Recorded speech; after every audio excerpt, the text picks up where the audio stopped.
Deputy commissioner Toba Tek Singh assistant commissioner Pir Mahal भी सुथरा Punjab programme कामयाब ना बना सके। शहर की चंद गली बाजारों के अलावा गिरदोनवा और देही इलाका जात कचरे के ढेर में तब्दील हैं।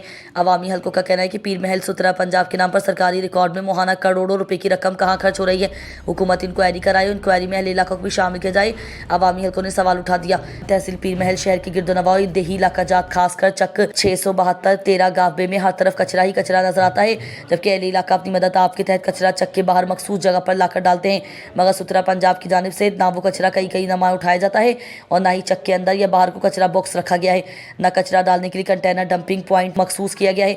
जब भी मामूली सी हवा चलती है तो कचरा उड़कर गली मोहल्लों और घरों में पहुंच जाता है।